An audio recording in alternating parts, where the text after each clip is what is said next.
All right, so we're still looking at proof, but now we're looking at the specific type of question of algebraic inequalities. So let's look first of all at properties of inequalities. And some of these you would realise already, some of them you may not. But the first one is simply, if A is greater than B, then A plus or minus X is greater than B plus or minus X. In other words, you can add and subtract to both sides of the inequality. You can also multiply by a positive amount. Well, or divide, I suppose. Yes, X could be a fraction, couldn't it? So multiply or divide by a positive amount. But if we multiply or divide by a negative amount, we know that when we change the sign, we change the sign. If A is greater than B, and we're talking about positive numbers, then 1 over A is less than 1 over B. So that was the other situation where we changed the sign, when you take the reciprocal of both sides. If A is greater than B, again we're talking about positive numbers, then A squared will always be greater than B squared. If A is greater than B and B is greater than C, then logically A is greater than C. So inequality is the same sign. And that comes down to our proof when we're reading down the lines. As long as we preserve that inequality, everything's fine.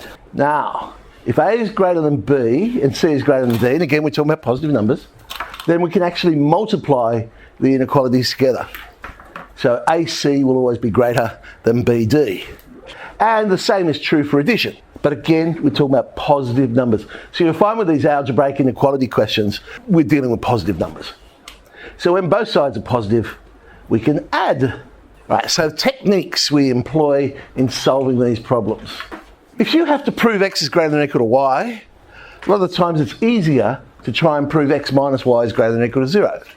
Because sometimes it's just a lot easier to show something's always positive or something's always negative. Because once you prove X minus Y is greater than or equal to 0, you can then move the Y to the other side and go, oh, well, therefore, X is greater than or equal to Y. So we'll start off with a fairly simple little example. It actually was an HSC question many, many years ago now, 1995. We're going to prove PQ is less than or equal to P squared plus Q squared on 2.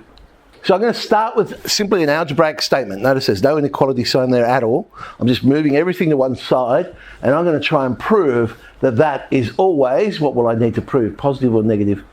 I'm going to prove that's always positive. All right.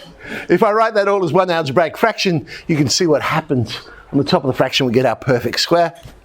So P minus Q squared, which is, of course, always positive or equal to 0. If P happens to equal Q. And so now I know that to be true, I can rearrange it and say, oh, well, therefore, should I have really written it the other way, because that's what they've asked me to prove it? I think that's kind of trivial. I mean, I've pretty much written the same thing. Okay, of course, if I wanted to, not that I do, but you could do it by contradiction. I'm going to assume that PQ is actually greater than P squared plus Q squared on 2. Now, if that's true, because I know that to be true, because I've assumed it to be true, then I can manipulate the inequality.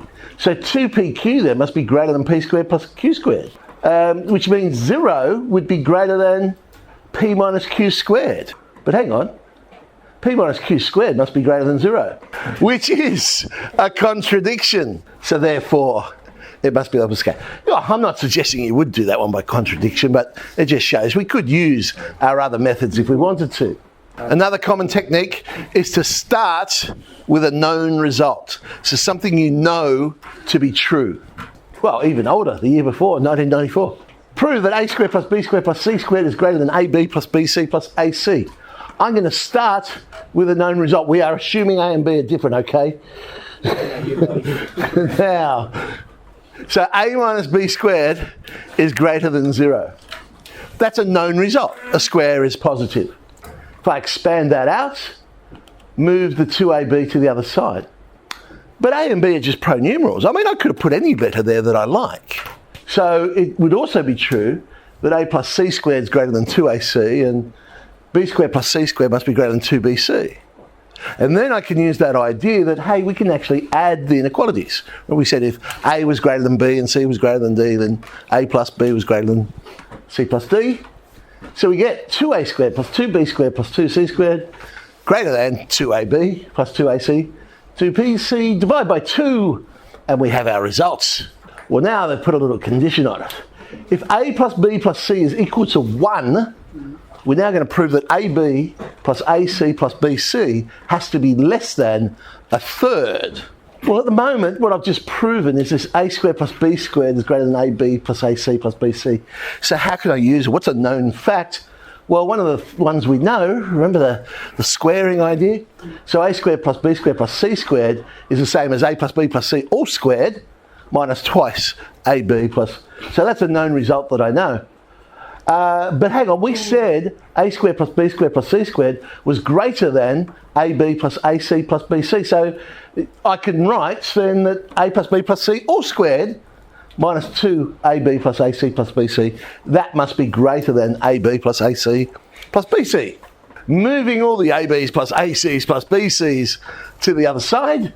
So I've grouped all the ab's and acs and bc's together. We know that a plus b plus c is equal to 1, they told us that. So now the right hand side becomes 1, divide by 3, and we have the result. Alright, next idea. Once we've got a known inequality, we can substitute into it as long as it obeys the rule for that pronumeral, which, as I say, in most cases it's just going to be, it's a positive number.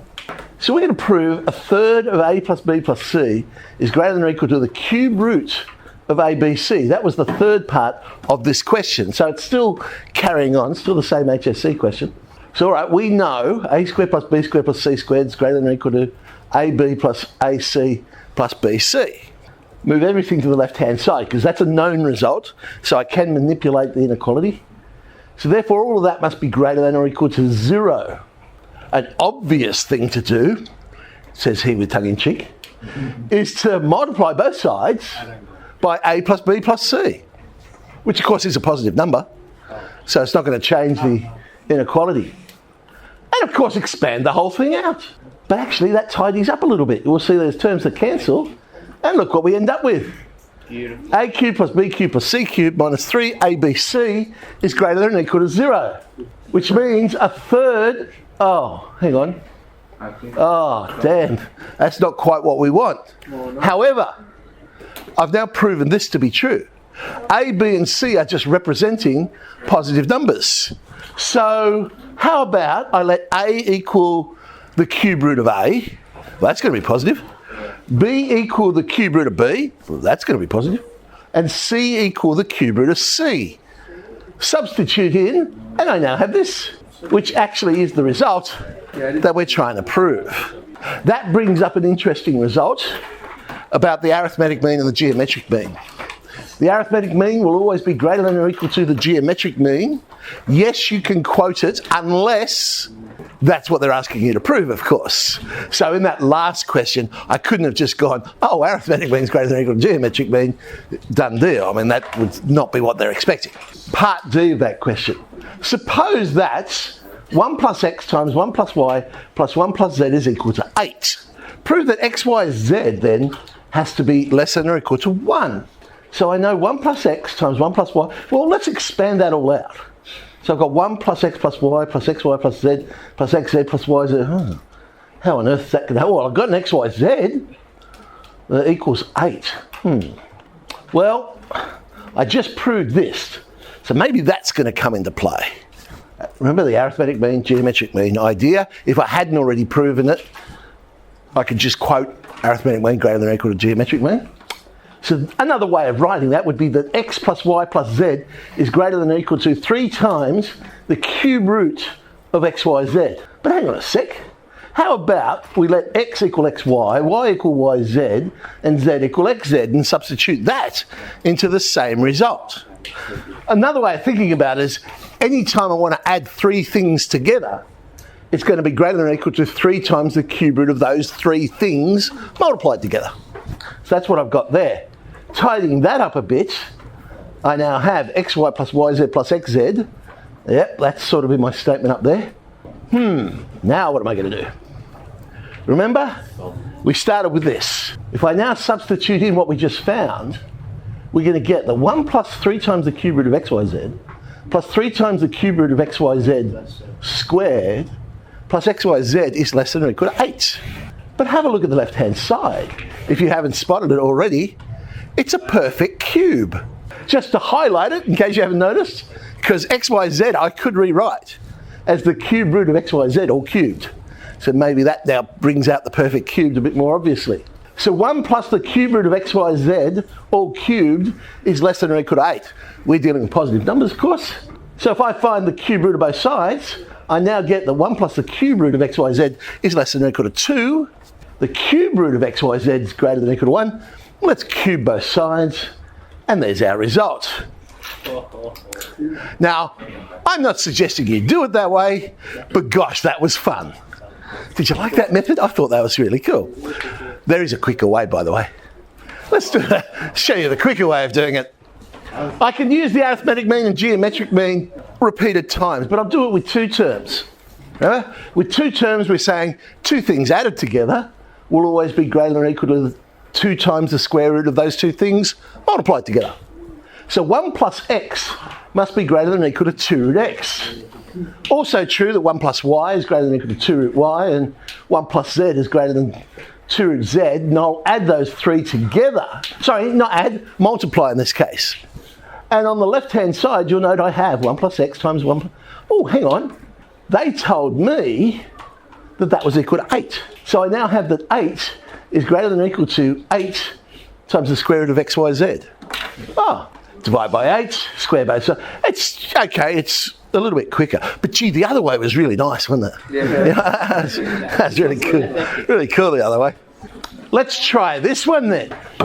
Now let's have some real fun. We have to prove that this wonderful algebraic expression in the middle there is in between these other two algebraic expressions. I'm going to use arithmetic mean and geometric mean. I'm putting it all in one step, but I'm using the idea of I'm going to multiply the inequalities together. So I've got a plus b is greater than or equal to 2 times the square root of ab. And I've also got 1 on a plus 1 on b will be greater than or equal to 2 times the square root of 1 on a plus, square root of 1 on ab. Multiplying those two things together, I come up with this expression, but look at the right-hand side. It becomes the number 4. So I now know that that left-hand side is greater than or equal to 4. Well, if I divide both sides by a plus b, I'll get 1 on a plus 1 on b is greater than or equal to 4 on a plus b. But you know, a and b are just pronumerals. So I could say 1 on b plus 1 on c is greater than or equal to 4 on b plus c. 1 on a plus 1 on c is greater than or equal to 4 on a plus c. Add the inequalities together, and now all I've got to do is divide both sides by 2. And I've got the first half of the result. So 1 on a plus 1 on b plus 1 on c is greater than or equal to 2 on a plus b plus 2 on b plus c plus 2 on a plus c. So I've got the right-hand side of what I'm trying to prove. Well, that was such a nice idea. I'm going to use it again, but instead of 2 pronumerals, I'll do it with 3. And that creates the 9, and I'm looking for 9. So looks like I'm on the right track. Now, so what did I do with the last one? I said, hey, let's divide both sides by a plus b. Brilliant. Well, I've got that the right-hand side is greater than the left-hand side, but the middle bit, I still need the middle bit. My denominators here are a, b, and c, but the denominators of what I want is a plus b. Oh, that's okay. I'll just let a equal a plus b. I'll let b equal b plus c, and I'll let c equal a plus c. Sub that in, and look what we get. All I need to do now is to join them together. And there is our proof. We start off this one with a fairly standard one. Notice they've said show this. Now, are they asking me to prove arithmetic mean is greater than or equal to geometric mean? Some would say yes, some would say no. So you might use that and you come up with the result quite quickly. Of course, if you're thinking, oh, hang on a sec, are they actually asking me to, can I use that? In that case, I'd go back and do it this way, and I'd say, well, I'd start with a known result that the square root of a minus 1 on the square root of a squared is always greater than or equal to 0. Expand that out, move it to the other side, and I get the result. Just to confirm, a, b, and c are all positive numbers. We're now going to show that b plus c on a plus c plus a on b plus a plus b on c is greater than or equal to 6. We've just proven that a plus 1 on a. So we've just proven that a number plus its reciprocal is always greater than or equal to 2. So something plus its reciprocal And I've got these fractions. So, well, that means that b plus a on b must be greater than or equal to 2. It also means that c on a plus a on c and c on b plus b on c is greater than or equal to 2. Add them all together and, hello, let's pull the things together with common denominators and we have our result. Let's look at it the other way around. Instead of the b plus c on a and the c plus a on b and the a plus b on c, let's put the a on the top and the b plus c on the bottom. We're going to show that is greater than or equal to 3 on 2. It would be lovely if we could just turn both sides upside down, but of course we can't do that. But what we do know is that. Remember, we just proved that. So we now know that. Oh, damn it. The denominators are a, b and c. I want the denominators to be b plus c. Well, okay. Now let a be b plus c and b be a plus c and c be a plus b, and then I've got the denominators I want. Substitute in. Let's have a look at that. Okay, look at the first fraction. I've got 2a plus b plus c over b plus c. So that's going to become 2a on b plus c plus 1. The next one's going to be 2b on a plus c plus 1. And the third one, 2c on a plus b plus 1. Move it to the other side. Divided by 2. We have our result. This is going to be fun. All right.